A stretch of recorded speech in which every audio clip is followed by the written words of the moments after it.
শিখলে তার কথাই বলতে দিচ্ছ না, কি অবস্থা? একদম ছোট্ট প্রোগ্রাম, একটা কথা শুনে আমার খুব ভালো লেগেছে যে একটি মেয়ে পোস্ট করেছে, সে বলছে যে তুমি ছিলে বলে আজকে আমি লিখতে পারছি, তাহলে ওই বুড়ো আঙুলের কিছু এই দিয়েই থেমে যেতে হবে। কার কথা বলেছে? কেন? বাংলা ভাষা তো আগে ছিল, লেখাপড়াও আগে ছিল। বাংলা ভাষাটাকে সহজ করে আমাদের কাছে নিয়ে এসেছে, মানে একটু সহজ করে আমাদের কাছে নিয়ে এসেছে, ঠিক আছে? যদি বাংলা ভাষাটা সহজ করার ব্যাপারটাকে যারা ঈশ্বরচন্দ্র বিদ্যাসাগর করেছেন, সেটাকে আরো মানবসরে মিশিয়েছেন রবীন্দ্রনাথ ঠাকুর। এই করতে করতে বাংলা ভাষাটা আজকে এই পর্যায়ে এসেছে। লিখতে শিখিয়েছেন, বলতে শিখিয়েছেন, স্বাধীনভাবে যুক্তি দিয়ে কুসংস্কার বিরুদ্ধে লড়তে শিখিয়েছেন। তিনি হচ্ছেন ঈশ্বরচন্দ্র বিদ্যাসাগর। কত সালে জন্ম কে বলতে পারে? হাত তোলো, একজন করে হাত তুলবে। সালটা কত? আজকে তারিখ কত? 26 সেপ্টেম্বর তার জন্ম। তাহলে সালটা কত একটু মনে রাখতে তো হবে, হ্যাঁ? 1820 সালে তিনি জন্মেছিলেন, কত আগে। সেই সময় দাঁড়িয়ে কুসংস্কারের বিরুদ্ধে তিনি লড়াই করে গেছিলেন, হ্যাঁ। যাই হোক, শুরুর আগে আমি মান্যদার অনুষ্ঠানটাকে শুনে নিতে চাই। আমাদের ঈশ্বরচন্দ্র বিদ্যাসাগর, তার আসল নামটা জানো? তোমার শরীর ঠিক আছে তো? বা ভেরি গুড, শরীর এখন ঠিক হয়েছে তো? আর ঈশ্বরচন্দ্র বন্দ্যোপাধ্যায়। আচ্ছা, বিদ্যাসাগর অভিধা কেন হলো? বাংলা সাহিত্যের উপর বিভিন্ন ধারা করে এবং তাদের বিদ্বান ছিলেন বলে তাকে বিদ্যাসাগর নামটি তার শিক্ষকই উপাধি দিয়েছে। তাদের জন্য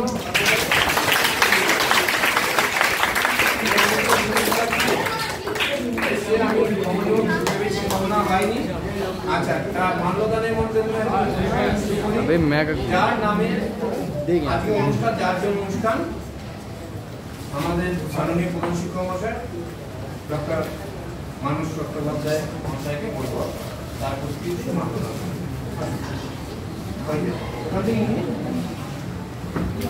দুই একটা ছেলে আয় তো, দুই একটা ছিল, ক্রিয়া, হ্যাঁ ক্রিয়া, আর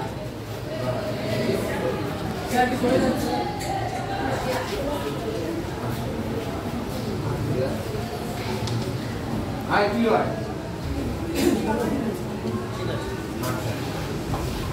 একটু আত্মাবি দাও।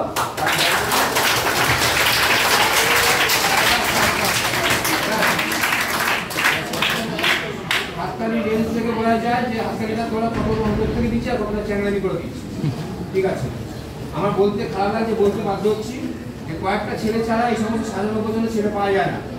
ছেলেদের ডাকতে হয়, তারা পালিয়ে যায়, এই অবস্থা হয়েছে আজকে। এনাদের জন্মদিন করে তাও এই অবস্থা হয়ে যায়।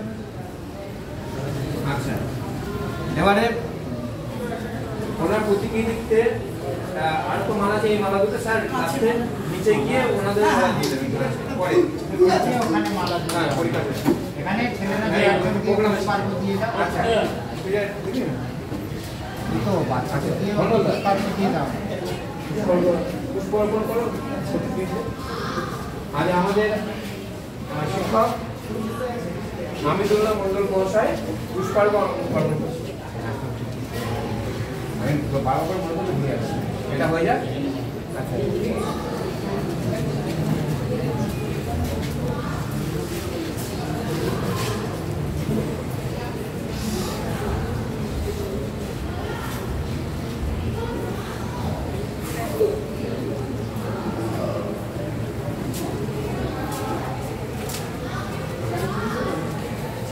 আচ্ছা, এবারে আমি ছোটদের মধ্যে থেকে স্যাররা দিয়েছেন। আচ্ছা,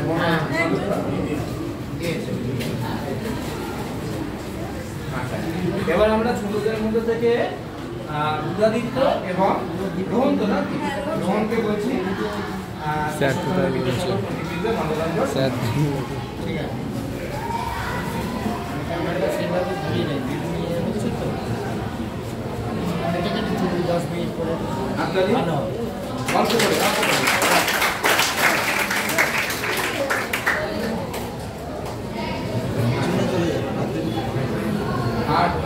এখানে আয় না। আমি এখানে আয় না। অনুষ্ঠানটা খুব ছোট অনুষ্ঠান, কারণ বৃষ্টি হচ্ছে বলে বাইরে নিচে করা গেল না। মাধববাবু সুন্দর একটা বিদ্যাসাগরের প্রতীকী ছোট্ট ছবি দিচ্ছেন, সবাই নাও, বাড়িতে রাখবে, নষ্ট কেউ করবে না। প্রতিদিন প্রণাম করবে সকালে উঠে, ঠিক আছে? আচ্ছা, এবারে আমি আমাদের মাননীয় প্রধান শিক্ষক মহাশয়, মাননীয় প্রধান শিক্ষক মহাশয়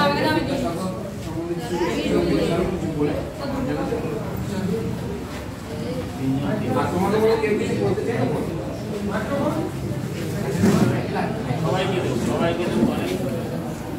কথা একবার হবে না, একটা বাইরে রেখে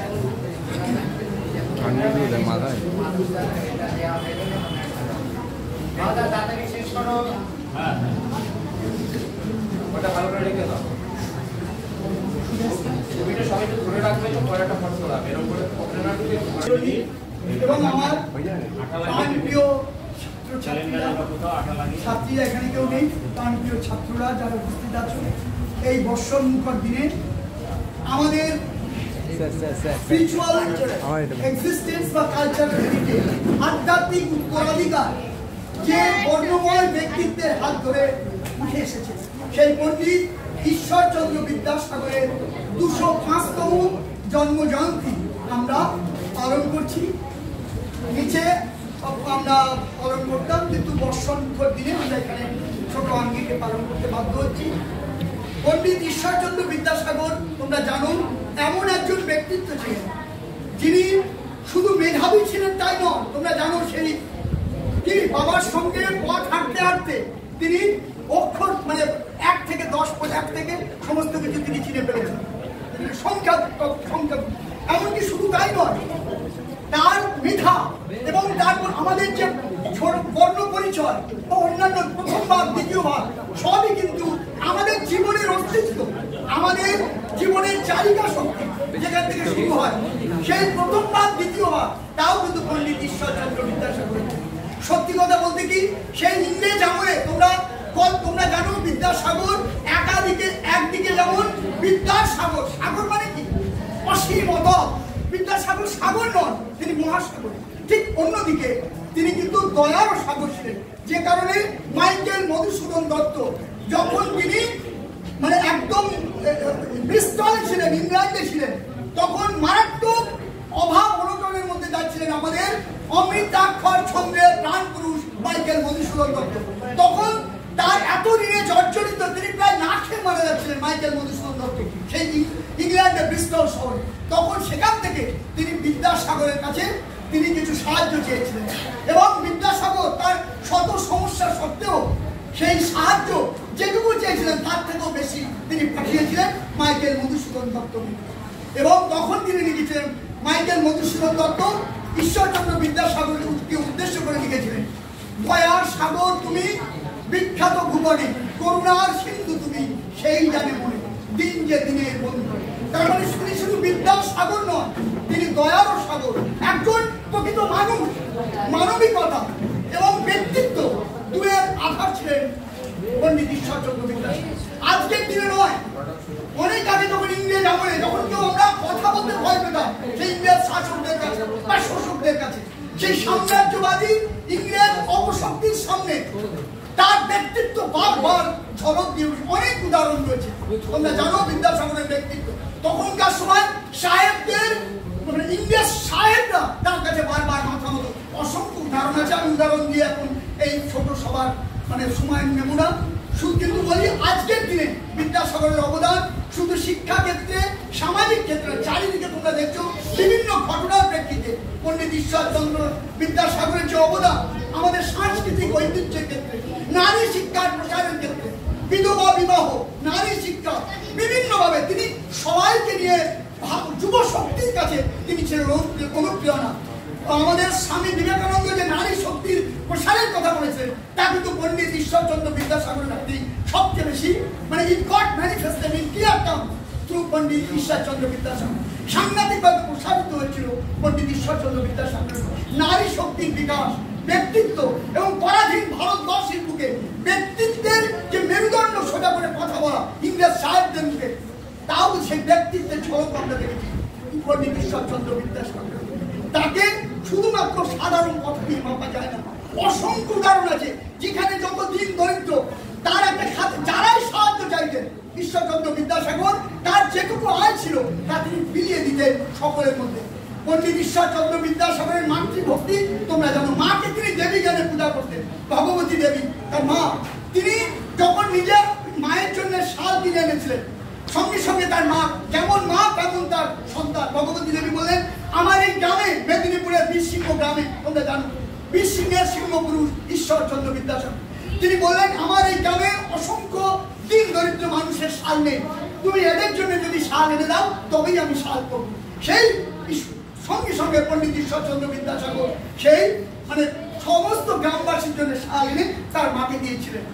শুধু একটা অসংখ্য উদাহরণ আছে, আমি কত বলবো, এরকম বহুবিধ মানবিকতা, ব্যক্তিত্ব, পাণ্ডিত্য এবং অপরিসীম বিশ্ব মানবতাবোধের উত্তরণ, যা আমরা রবীন্দ্রনাথের রিলিজিয়ান অফ ম্যান, রবীন্দ্রনাথের কথা কি বিশ্ব মানবতা, সব কিছুর উপরে মানবিক গুণ। তুমি অনেক বড় কিছু হতে পারো তোমরা আগামী দিনেও, কিন্তু যদি মনুষ্যবোধের অভাব হয় তোমাদের 16 আনায় মাটি, এইটা মনে রাখতে হবে। সুতরাং মনুষ্যত্ব, শৃঙ্খলাবোধ, বিবেক, ভালোবাসা, পারস্পরিক সহানুভূতি আজকের দিনে যা বড় বেশি বিরল। আমরা কাউকে ছোট করবো না, আমরা সবাইকে সবার মধ্যে থেকে ভালো জিনিসগুলো প্রত্যেকের মধ্যে যে গুণ আছে সেইগুলোকে খুঁজে নিয়ে সবাইকে ঐক্যতানের সুরে আজকের বিশ্ব ভ্রাতৃত্বের বন্ধনে আমরা ভারত মাকে এগিয়ে নিয়ে যাবো। ভারত দাবাতের তোমরা আমাদের একটু আগে বলেছি অলিম্পিক দাবা অলিম্পিয়াডে প্রথম 197টা দেশের মধ্যে ভারতের ইতিহাসে বিশ্ব ইতিহাসে প্রথম পুরুষ এবং মহিলা বিভাগে ভারত চ্যাম্পিয়ন হয়েছে, এবং 10টা 12টা 14টা দেশ নয় 193 বা 197টা দেশকে নিয়ে। এবং তোমরা বোঝো কত ব্যাপক অর্থে আমাদের ত্রিবর্ণ রচিত পতাকা হাঙ্গেরির বুদাপেস্টে, এবং নারী শক্তির বললাম নারী শক্তির বিকাশ ঈশ্বরচন্দ্র, নারীরাও আমাদের মেয়েরাও ছেলেদের সঙ্গে মেয়েরাও অলিম্পিয়াডে সোনা পেয়েছে, এটা আমাদের কাছে গর্বের। সেই নারী শক্তির বিকাশ চতুর্দিক একই সঙ্গে আমরা বিভিন্ন, আমি এই ছোট পরিচয় বিভিন্ন জায়গায় আমরা বিভিন্ন তোমরা জানো বিভিন্নভাবে অনেক সামাজিক অবক্ষয় হচ্ছে। আমাদের সামগ্রিকভাবে কোনো রাজনীতির মধ্যে না গিয়ে সবাইকে মিলেমিশে সামগ্রিকভাবে সেই অবক্ষয়কে রোধ করতে হবে। তোমরা ছাত্ররা, আমরা শক্তি, আমরা বল, আমরা ছাত্র বল, ওদের পায়ের তলায় উঠছে তুফান, উঠছে বিমান সর্বাদল, আমরা ছাত্র দল। তোমরা ছাত্ররা, তোমরা যুব শক্তি, তোমরা আরো বড় হবে, তোমরা বিশ্বের কাছে বিশ্ব মানবিকতার আলো ছড়িয়ে দেবে। সারা ভারতবর্ষ বিশ্বের আঙ্গিকে নূতন ভাবে রাঙায়িত হবে, নতুন রঙে রেগে উঠবে আমাদের ভারত মা। সব দিক দিয়ে বড় বড় বড় সবে ভারত আবার জগৎ সবার শ্রেষ্ঠ হবে, ধর্মে মহান হবে, কর্মে মহান হবে, নবদিন মনে উদিবে আবার পুরাতন এ পুরবে।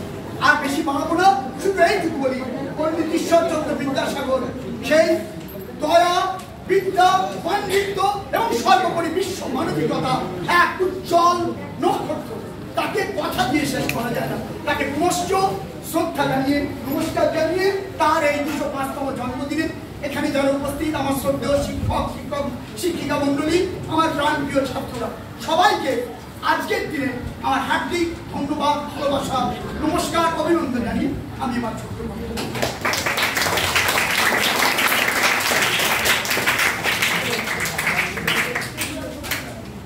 স্যারের বক্তব্য শুনলে আমি একটা জিনিস জিজ্ঞেস করি, এগুলো ভালো লাগে মনোযোগ পারে, তা একটা জিনিস জিজ্ঞেস করি, ট্রেনের ছেলেরা বুঝবি না, ক্লাসের ছেলেরা জিজ্ঞেস করি, সেটা হচ্ছে বিদ্যাসাগর মহাশয়ের নাম তো একজন শিক্ষাবিদ হিসেবে অবশ্যই আমাদের ভাষা সাহিত্যে তিনি অবদান রেখে গেছেন, সংস্কৃত ভাষাতেও তিনি অবদান রেখে গেছেন, আমাদের অনেক কিছু শিখিয়েছেন। কিন্তু সমাজ সংস্কারের ক্ষেত্রে কোন কাজটার সাথে ঈশ্বরচন্দ্র বিদ্যাসাগরের নামটা খুব জড়িত? সমাজ কুসংস্কার কিন্তু নির্মিত হয়েছে, কিন্তু কোন কাজটার সাথে? একটা কাজের সাথে রামমোহন রায়ের নাম রেডি, একটা কাজের সাথে ঈশ্বরচন্দ্র রেডি, বলো। বিধবা বিবাহ, ভেরি গুড, হাততালি একবার। এই কথাটা বলছি, তখনকার দিনে ছোট ছোট বাচ্চাদের, কুড়ি পরিবারে, পরিবারে এই নিয়ম ছিল, যেমন পুরুষরা অনেক বিবাহ করতে বহুবিবাহ ছিল, আর ছোট ছোট বাচ্চাদের বয়স্ক মানুষের সাথে অনেক সময় বিয়ে দেওয়া হয়। বাচ্চা 8-10 বছর মেয়ের বয়স হয়ে গেলেই, আর 10 বছরও না, 4-5 বছর বয়স হয়ে গেলে বিধবা করে দামাদামি শুরু করে, এমন অবস্থা। তা সেরকম বাচ্চাদের পিরিয়ডিক বয়স্ক মানুষের সময় কি হয়, অনেক সময় তো সেই স্বামী বেশিরভাগ সময় মারা যায়। এবার মারা যাওয়ার পর একটা দেখা যাচ্ছিল, প্রথম তো রামমোহন যেটা বন্ধ করলেন, কোনটা বন্ধ করলেন? সতীদাহ প্রথা করলেন না, তিনি আন্দোলন করেছেন 1829 সালে বেন্টিং সেটাকে বন্ধ করেছিলেন। তার আন্দোলন বা সই সাবুদের জোরে, যেহেতু তার বিপক্ষে অনেক বেশি লোক মত দিয়েছিল, ঠিক আছে। আর বিদ্যাসাগর চালু করলেন বা আন্দোলন করে চালু করার ক্ষেত্র তৈরি করলেন, সেটা হচ্ছে বিধবা বিবাহ, সেটা হচ্ছে 1856, ঠিক আছে। কারণ ওই যারা বিধবা হচ্ছে বাচ্চা মেয়ে, সে কি বোঝে, তাকে সেই বৈধব্য, কঠিন বৈধব্য পালন করতে হচ্ছে। এখনকার দিনে সেটা ভাবা যায় না। সেই বাচ্চা মেয়েটা যাতে আবার বিয়ে দেওয়া যায়, আবার সেই যে নবজীবনে যাতে ফিরে আসতে পারে, হ্যাঁ, নতুন করে জীবনটাকে শুরু করতে পারে, ওই বাচ্চা মেয়েটা তো একবার শেষ হয়ে গেল দায়িত্বটা, তার স্বামী মারা যাওয়া, হয়তো তাকে তখন আগুনে পুড়িয়ে যেতে হচ্ছে না, কিন্তু সারা জীবন বৈধব্য পালন করতে হবে। বিধবার যে যে নিয়ম মেনে চলে সেটা হয়, ওইটুকুনি বাচ্চা মেয়ে, তাই জন্য তাকে আবার যাতে বিবাহ দেওয়া হয় সেই আন্দোলন। সেটা কিন্তু করেছিলেন গোবরডাঙ্গা শ্রীশচন্দ্র বিদ্যারত্নের সাথে বিবাহ হয়েছিল, এবং সেখানে গোবরডাঙ্গায় তিনি করতে পারেননি, কিন্তু কারণ সেখানে করলে রক্ষণশীলরা এত বেশি সক্রিয়, তারা হয়তো পিটিয়ে মেরে দিত। কলকাতা তার বালুরবাগানে যে বাড়ি, আমি বিদ্যাসাগর সেইখানে তার বাড়ির সামনে বিবাহ কালীমতী দেবীর সামনে, ঠিক আছে। তা সে বিধবা মেয়ের নাম ছিল কালীমতী দেবী, একবারে ছোট কিন্তু। সেই আর বাল্য বিবাহ রক্ষা, বাল্য বিবাহ করা যাবে না, বালিকাদের দিক বিবাহ করা যায়, তাও কত বয়স? সেটা কারণ 10 বছর, 10 বছরের আগে বিয়ে দেওয়া যাবে না। আর এখন 10 বছরের কথা আমরা চিন্তা করতে পারি না, 18 বছর আগে বিয়ে দেওয়া যাবে না, তাও গ্রামের গঞ্জে হয়ে যাচ্ছে, এখনো বাল্য বিবাহ গ্রামের গঞ্জে হয়ে যাচ্ছে। সেগুলো তোদের ভবিষ্যতে লক্ষ্য রাখতে হবে, বুঝতে পেরেছিস তো? আর বিদ্যাসাগর মশাই কিন্তু মানে যখন আন্দোলনটা করছিলেন, রামমোহনের একটা সুবিধা হয়েছিল কি, রামমোহনের সুবিধা ছিল, তিনি প্রথমে আন্দোলনটা করলেন, রক্ষণশীলরা মারবার জন্য তৈরি হলো, মাঝে মাঝে কথা বলতো, গালাগালি দিত, ঠিক আছে। যেমন ভালো কাজ করতে গেলে এখনো গালাগালি খেতে সেরকম, হ্যাঁ।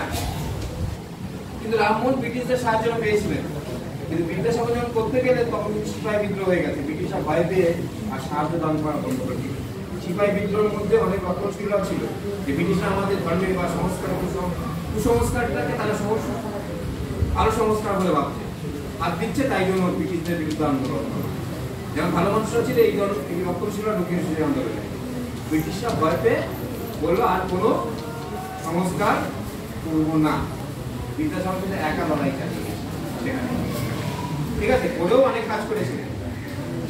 এই সংস্কারগুলো করার জন্য কিন্তু আজকে তোরা কথা বলতে পারছিস, আজকে অনুষ্ঠানটা করতে পারছিস, আবার তোরা অনুষ্ঠানটা এসে গন্ডগোল করতে পারছিস, তাই না? যাই হোক, আমি পরবর্তী বক্তা হিসাবে আমি মাধববাবুকে বলবো বলার জন্য, তারপরে আমি আমাদের শিক্ষক মন্ডল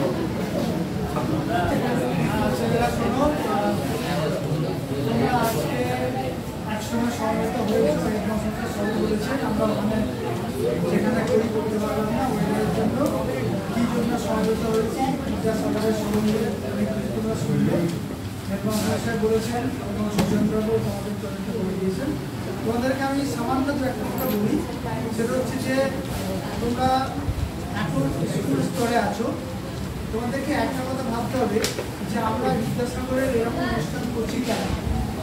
হ্যাঁ, তোমরা হয়তো পুরো সম্ভব ধারণা নেই যে আমরা কিন্তু সমাজবদ্ধ জীবন, আমরা সমাজে থাকি একসঙ্গে, তুমি তোমার পাড়ায় থাকো, পাড়ায় আর অনেক লোক থাকে, বিভিন্ন ধর্মের লোক থাকে, ভাষার লোক থাকে, অতএব সমাজবদ্ধ জীব মানে সমাজে থাকে, এবং মানুষই লক্ষ্য এই সমাজে থাকাকালীন এই সমাজটাকে সুষ্ঠুভাবে না নিয়ে যেতে পারলে, সমাজকে সুষ্ঠুভাবে গঠন না করতে পারলে মানুষের কিন্তু সুখ শান্তি সমৃদ্ধি সম্ভব নয়।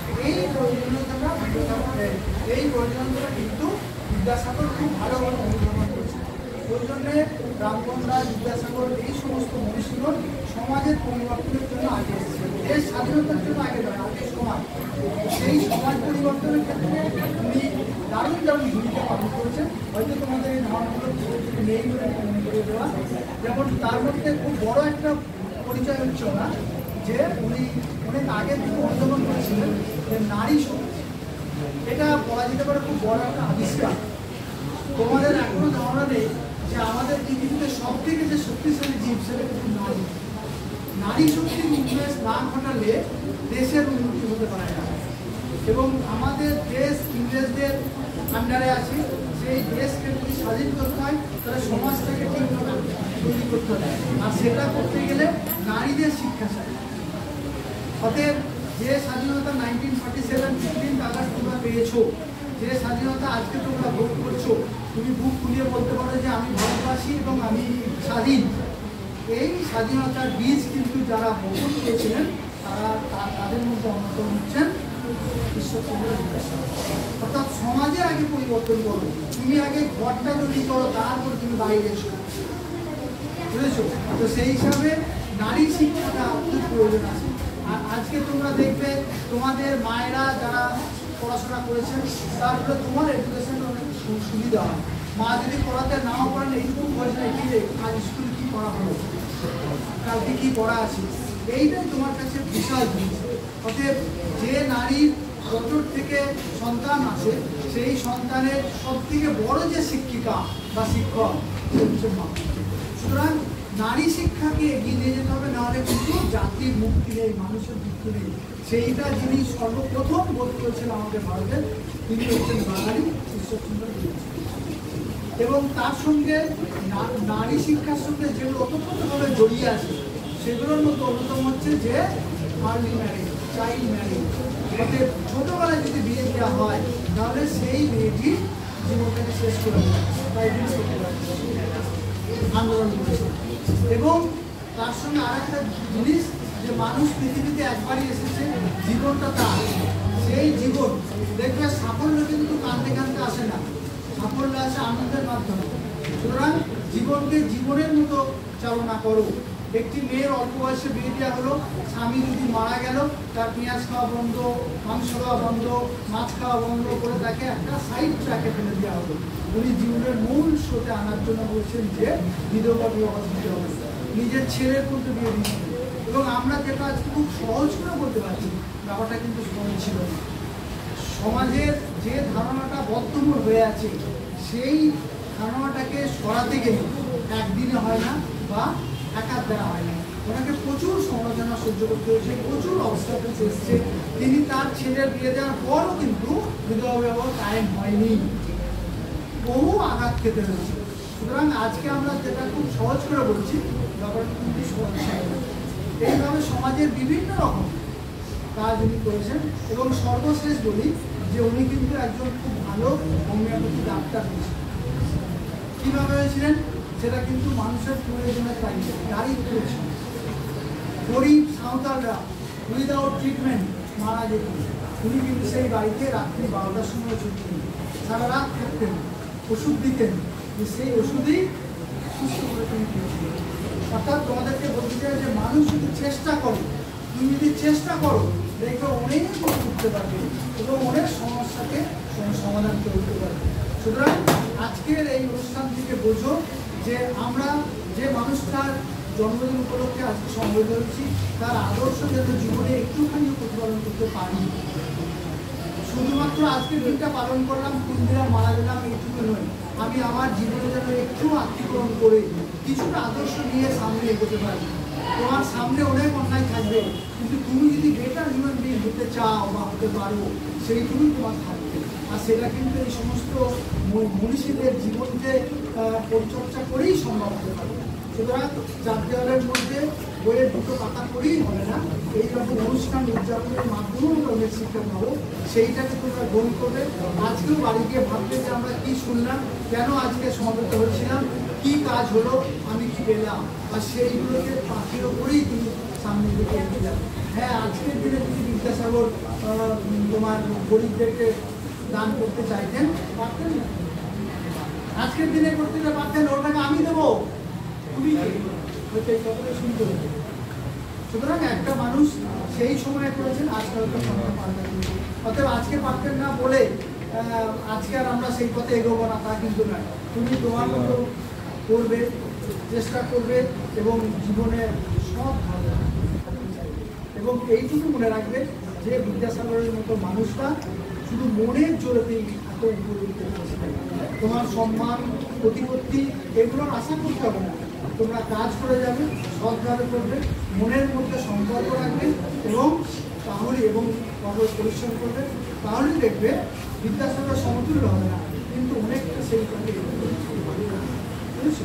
এইটাই আমার ক্ষেত্র থেকে বলা, যে তোমরা মানুষের মতো মানুষ হও এবং এই সমস্ত মনীষীদের জীবন চর্চা থেকে একটু পাঠ্য সংগ্রহ করে সামনের মতো কিছুটা বিয়েদের ভালো থেকে এগিয়ে নিয়ে যেতে হবে। আর ভালো থেকে এগোলে নিজের কিন্তু কোনো ক্ষতি নেই। তোমরা খারাপ জিনিসগুলো নিয়ে ভাবতে ভালো, সেখানে কিন্তু ক্ষতি, ভবিষ্যতে কোনো গুরুজনরা পাবে না। সমাজ যেদিকে এগোচ্ছে থাকতে হবে, এদের কথা জানতে হবে, এটা কীভাবে লড়াই করেছে সেটা জানতে হবে। কারণ যখন আমি কোনো প্রশ্ন করছি উত্তর কিন্তু সেই ক্লাসে হয় না, একজন বা দুজন দেয়, তার মানে কিন্তু সবাই সেগুলো ভালো করে শুনছে না। এখানেও কথা বলছিল, মানে কোনোদিনই শোনে না, কিন্তু তাতে কি ভালো কিছু হচ্ছে? ভালো হচ্ছে না, ভালো করতেও দিচ্ছে না, এই হচ্ছে ব্যাপার। যেটা বলি স্যার যেটা বলতে কথা আমি একটা কথা বলি যে মনের জোর। বিদ্যাসাগর মশাই কিন্তু লম্বা চওড়া কেউ ছিলেন না, নামটাই অনেকটা লম্বা, কিন্তু ওই মনের জোর, ওই চটি জুতো পরে চাদর গায়ে দিয়ে ধুতি মাথায় পরে যেরকম যখন সে হাঁটতো তখন অনেকেই আচ্ছা আচ্ছা সাহেব ভয় হয়ে যেত। তার যে দীপ্ততা দৃঢ়তা ছিল সেইগুলো তোমরা আনবার চেষ্টা করো। মানসিক জোর, মেরুদণ্ড ফেলে রাখার ক্ষমতা, এই কথাটা এখন বারবার করে আসছে। হ্যাঁ, মেরুদণ্ড ফেলে রাখতে বললে তোরা সোজা হয়ে বসবি, কিন্তু আমি সবসময় বলি সোজা হয়ে থাকবি, সবসময় ঝুঁকে পড়বি। হ্যাঁ, তা সেই সময় কিন্তু প্রথম দিকেই অনেকে বলবে বিদ্যাসাগর রামমোহন রায়রা কি করেছে, ইংরেজদের সাথে লড়াই করেছে। তখন লড়াই করার জায়গাটা আসেনি। আসল স্যার যেটা বললেন, তখন যে জায়গাটা দরকার আমাদের সমাজ থেকে তুলে নিয়ে আসা, অন্ধকার থেকে তুলে নিয়ে আসা, কুসংস্কার মুক্ত করা। তারা কিন্তু বিশাল ইংরেজ ভক্ত কেউ ছিলেন না। ইংরেজরা খারাপ কুসংস্কার তারাও করতেন, তারাও জানতেন যে একসময় সময় এর অবসান হবে, কিন্তু এখনই সেই বিদ্রোহ বা বিপ্লবের সময় নয়। আগে আমাদের শিক্ষাটা কিভাবে লড়াই করবো সেই চেতনাটা আসবে, সেটাই তারা চেষ্টা করে। বুঝতে পেরেছো? তাই জন্য তারা কিন্তু ডাইরেক্ট তখনই সংগ্রামে নামেননি, তারা জানতো ভবিষ্যতে আসবে, কিন্তু সেই ক্ষেত্রটা প্রস্তুত করবে। আগে সেই ক্ষেত্রটা প্রস্তুত করেছে বলে তারা কেউ পড়াশোনা করতে পারছে, এই স্কুলে এসে বুঝতে পারছে। হ্যাঁ, তাহলে এখন যারা কি সংস্কৃত স্যার যে বলেন ঠিক কথা, যে এখন হয়তো বিদ্যাসাগর মশাই কোনো একটা সাহায্য করতে গেলে অন্য কেউ এসে বলে তুমি কেন সাহায্য করছো, আমি তুমি দিয়ে আমি সাহায্য করবো, যেমন ফটো তুলবো, অনেক ছবি তুলবো, একটা কম্বল দেবো, 10 জন মিলে দেবো, এরকম ধরনের ব্যাপার এখন এসে গেছে। তখন তারা অনেক অজান, ক্যামেরা ট্যামেরা কিচ্ছু ছিল না, নিজেদের মতো করে অনেক কাজ করে এতটাই কাজ করেছে, তাই প্রচারটা পেয়েছে। তারা কিন্তু প্রচারে আলো আসতে চায়নি নিজেরা। বুঝতে পেরেছো? যাই হোক, আমি আমাদের শেষ বক্তা ধীরে ধীরে মাধববাবু কিছু বলতে বলবো, তারপর অনুষ্ঠানটা শেষ।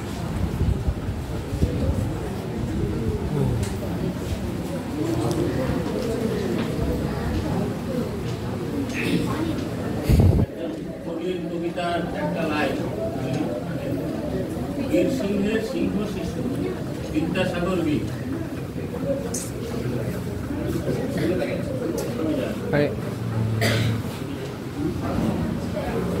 বীর সিংহের সিংহ শিশু বিদ্যাসাগর বীর। বীর সিংহ ছিল তার জন্মভূমি, জন্মগ্রাম। তো কবি যেটা লিখেছেন সঠিক, যে তিনি সত্যি সিংহের মতো তার সাহস ছিল। সাহেব বলে যদি কোনো ভুল কথা বলে বা অত্যাচার করে তিনি কিন্তু রেয়াত করতেন না, প্রতিবাদ করতেন। এই জন্যেই সিংহ। আর পাশাপাশি বিপরীত গুণ, বিপরীত গুণটা কিরকম, তার হৃদয়টা ছিল একেবারে বাঙালি মায়ের মতো। মানুষ যেমন দুঃখ কষ্টে কেঁদে ফেলে, বিদ্যাসাগরও মানুষের দুঃখ কষ্ট দেখলে কেঁদে ফেলবে। অথচ আপনারা যা বললেন যে তার কিন্তু হৃদয় খুব কঠিন, সাহস, প্রচন্ড সাহস। ব্রিটিশ বলে ভয় পেতেন না। তো বিদ্যাসাগর মশাই সবচেয়ে বড় গুণ যেটা, সেটা হচ্ছে তিনি, অনেক গুণ আছে তার, বলে শেষ করা যাবে না। তিনি ছিলেন একেবারে আধুনিক মানুষ। আধুনিক মানুষ মানে কি? আধুনিক মানুষ বলতে আমরা কাকে বুঝি? যারা বিজ্ঞানে বিশ্বাস করে, কুসংস্কারে বিশ্বাস করে না, আজে বাজে ওই কি বলে পাড়া গায়ে নানা রকম কুসংস্কার ছড়িয়ে থাকে, তিনি উল্টোটাই করতেন, কুসংস্কারকে দূর করার চেষ্টা করেছেন। তার নাম ঈশ্বরচন্দ্র বিদ্যাসাগর। কিন্তু শুনলে অবাক হবে, তিনি ঈশ্বর বিশ্বাস করতেন না। তিনি বলতেন যে এই যে বিদেশি শত্রুরা এসে, বাবর এসে এত লোককে হত্যা করলো, ভগবান তো আটকালেন না, তাহলে তিনি কোথায়? অর্থাৎ আমাদের বিজ্ঞান মনস্কতা 200 বছর আগের একটি লোক। 200 বছর আগে দেশটা, বাংলাদেশ, ভারতবর্ষ চরম কুসংস্কারাচ্ছন্ন ছিল। কি কি ছিল? জাতপাত ছিল, ছোট জাত, বড় জাত, মাঝারি জাত, তারপরে বিভিন্ন সম্প্রদায়, বিশেষ করে যে সাঁওতাল সম্প্রদায়, মেথর সম্প্রদায়, এই সমস্ত ছোঁয়াছুঁয়ি ছিল। ছুঁয়ে দিলে গঙ্গা স্নান করত। কোন ছোট জাতের কেউ যদি উঁচু জাতের কাউকে ছুঁয়ে দিত, সঙ্গে সঙ্গে তাকে গঙ্গা স্নান করে শুদ্ধ হতে হতো। অথচ আমরা জানি যে মানুষ সবাই সমান, প্রকৃতি সৃষ্টি, মানব জাতি সবাই সমান। কারোর গায়ের রং কালো, কারোর গায়ের রং ফর্সা, কিন্তু মানুষ তো, তার তো প্রাণ আছে, মানুষের প্রাণ আছে। এই যে কুসংস্কার গুলো, বিদ্যাসাগর এই কুসংস্কারের বিরুদ্ধে আজীবন লড়াই করেছে। স্যাররা বলেছেন কিছু, বিধবা বিবাহ। তারপরে বিষয় হচ্ছে যে নারী শিক্ষার ব্যাপারটা। নারী শিক্ষা নিয়ে বলেছে স্যাররা, তো নারী শিক্ষার বিষয়টা, তখন মহিলাদের শিক্ষার কোনো ব্যবস্থাই ছিল না। বিদ্যাসাগর মশাই মহিলাদের স্কুল খুলেছিলেন, মেয়েদের স্কুল খুলেছিলেন, এবং সেই নিয়ে কিন্তু প্রতিবাদ হয়েছে। যারা ওই উপমণ্ডল, যারা সমাজের সমাজ পিতা বলা হতো বা সমাজের তোমরা আর কি, তারা কিন্তু বিদ্যাসাগরকে নানাভাবে বাধা দিয়েছে যে মেয়েদের শিক্ষা দেওয়া চলবে না। কিন্তু বিদ্যাসাগর থেমে থাকেন। বিদ্যাসাগর মেয়েদের স্কুল খুলেছেন, 37টা স্কুল খুলেছিলেন নিজের পয়সা, নিজের টাকায়। সেই স্কুলগুলি মানে দক্ষিণবঙ্গে, বিশেষ করে উত্তরবঙ্গে নয়, কারণ দক্ষিণবঙ্গেই তার জন্মভূমি, সেখানেই তার কাজকর্ম, বিশেষ করে কলকাতায় থাকতেন। তো দক্ষিণবঙ্গে 37টা স্কুল তিনি তৈরি করেছিলেন নিজের পয়সায়, এবং সেখানে শিক্ষকদের বেতনটা উনি নিজেই দিতেন। গার্লস স্কুল, যারা তোরা জানিস এখন গার্লস স্কুল, যে আমাদের মর্নিং এ গার্লস স্কুল আছে, এরকম গার্লস স্কুল তৈরি করেছিলেন। সেই স্কুলগুলি তিনি চালাতেন নিজের পকেটে পয়সা দিয়ে। আমরা 100 টাকা 200 টাকা খরচ করতে ভয় পাই, তিনি পকেট উজাড় করে দিতেন। এতটাই বড় মানুষ ছিল। অনেকে বলেছেন যে ওনার পাশে যদি আমরা দাঁড়াই, তাহলে আমাদের অনুবীক্ষণ যন্ত্র দিয়ে দেখতেন, উনি অতটাই বড় ছিলেন। তো বিদ্যাসাগরের এরকম অনেক ঘটনা আছে। একটা ঘটনা বলি, সাহসের ঘটনা। একবার ওই ইংরেজ একজন সাহেব, তিনি স্কুলের ইন্সপেক্টর ছিলেন, তার বাড়িতে কতগুলো কাগজপত্র নিয়ে তিনি ওই কলেজে, বিদ্যাসাগর কিন্তু কলেজের ইন্সপেক্টর ছিলেন, বিদ্যাসাগর কয়েক বছর চাকরি করেছিলেন। তারপরে তো অধ্যাপক ছিলেন, এমনি পরিদর্শক বলে এটাকে, ইন্সপেক্টর মানে পরিদর্শক, মানে কলেজগুলো উনি ঘুরে ঘুরে দেখতেন। কি দেখতেন? বিভিন্ন হিসাবপত্র থেকে শুরু করে পড়াশোনা ইত্যাদি, তিনি মানে ইন্সপেক্টররা যেটা যা করে থাকে আর কি। তো সেই সব করতে গিয়ে কত কাগজপত্রের ব্যাপার ছিল, সেখানে ওই সাহেবের কাছে গেছিলেন, গিয়ে দেখেন সাহেব টেবিলের উপর পা তুলে বসে আছে। তিনি আর কিছু বললেন না, কাগজপত্রগুলো দিয়ে বাড়ি ফিরে এলেন। তারপরে একদিন বিদ্যাসাগরের কাছে ওই সাহেবকে আসতে হয়েছিল। বিদ্যাসাগর সাহেব বলে তাকে রেয়াত করেননি, তিনিও টেবিলের উপর পা তুলে সাহেবকে অভ্যর্থনা করলেন। তখন কিন্তু ব্রিটিশ আমল, মনে হল স্বাধীন ভারত নয়, ব্রিটিশ আমল। ব্রিটিশরা তখন হাতে মাথা কাটছে, কত বিপ্লবীকে ফাঁসি দিয়েছে। সেই অবস্থায় বিদ্যাসাগর এতটা সাহস তিনি দেখিয়েছিলেন।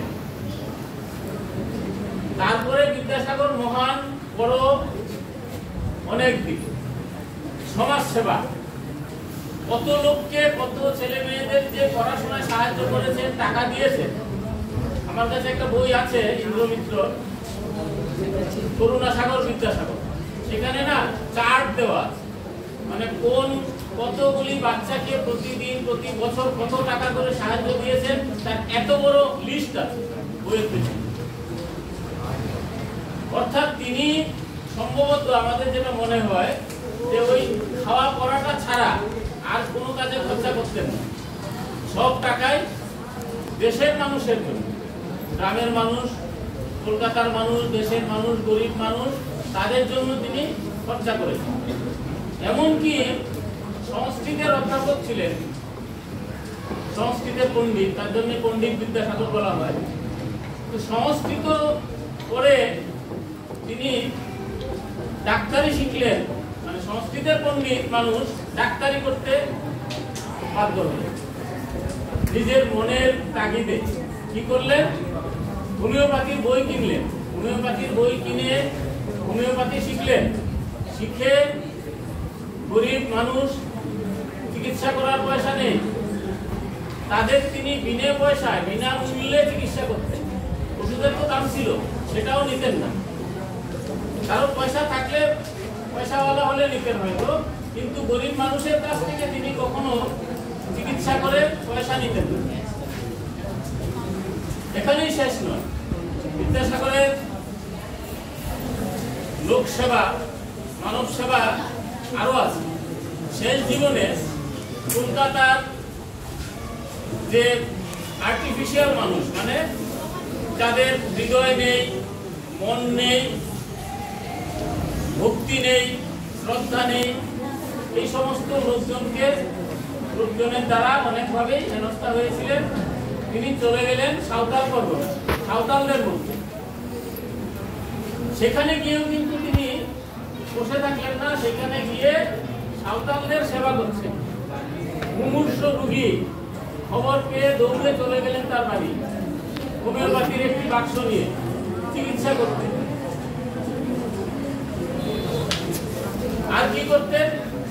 দরিদ্র সাঁওতাল, যারা খাবারের জোগান নেই, যাদের আমরা ছোটবেলায় করেছি, যে যাদের খাবারের জোগান নেই, খেতে পাচ্ছে না, অভুক্ত আছে, দুপুর গড়িয়ে যাচ্ছে, খাবার নেই, বিদ্যাসাগর তার বাড়ির রেখে, ওই সাঁওতাল পরগনার বাড়ির রেখে সকালবেলা একদম সাঁওতাল আসতো ভুট্টা বিক্রি করছে। যাদের কেনার, মানে ভুট্টা কেউ কিনতো না, বিদ্যাসাগর কিনতেন। কি জন্য কিনতেন? বিদ্যাসাগর কিনে সেই রেখে সাজিয়ে রাখতেন ভুট্টাগুলো। দুপুরবেলা একজন সাঁওতাল আসতো, যাদের কখনো পেটে কিছু করেনি, খেতে পায়নি, বিদ্যাসাগর সেই ভুট্টাগুলো ওদের মধ্যে বিলিয়ে দিতেন, নিজের পয়সায় কিনে ওদের মধ্যে বিলিয়ে দিতেন। আমরা ধন্য, বিদ্যাসাগরের মতো একজন মানুষ আমরা পেয়েছিলাম বলে আমি বলবো। এই যে বিষয়গুলি বললাম, কথাগুলি বললাম, তার যে গুণাবলী, এই গুণাবলীগুলি যদি আমরা 5% 10% আয়ত্ত করতে পারি, আমরা অনেক বড় মানুষ হয়ে যাব।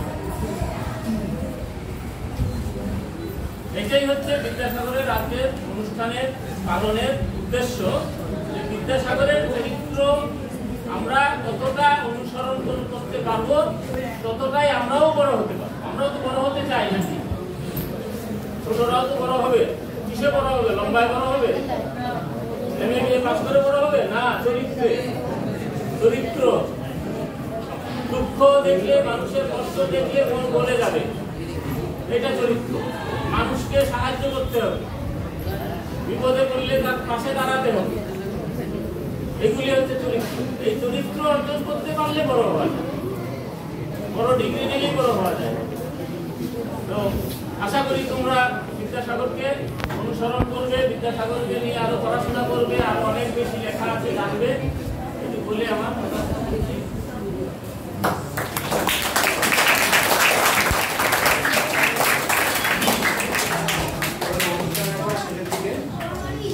আগে বলেছিলাম বিদ্যাসাগর মহাশয় মেরুদণ্ড শুয়ে রাখতেন, আমরা এর মধ্যে মেরুদণ্ড শব্দকে বলেছি। হ্যাঁ, কোনো কোনো প্যান্ডেলে থেকে মেরুদণ্ড করা হচ্ছে, মেরুদণ্ড শুয়ে রাখো, ঠিক আছে।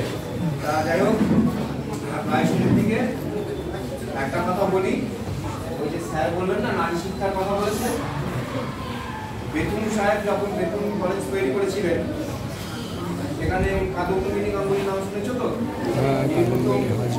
হ্যাঁ, মহিলা ডাক্তার ওখানে পড়াশোনা করতেন। বিদ্যাসাগর মহাশয় দেখছেন যে শহরের বুকে এরা মেয়েরা পড়াশোনা করতে শুরু করেছিল, তিনি তো তাকে সাহায্য নিতে করেছেন, নিজেও করেন সম্পূর্ণ।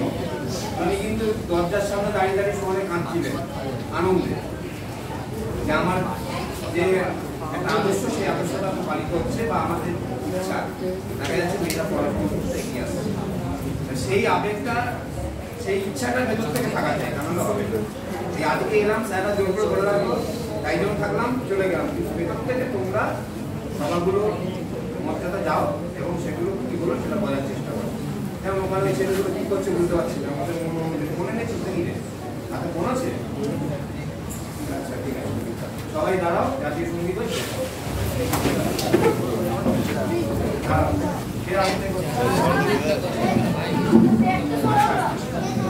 আমি 1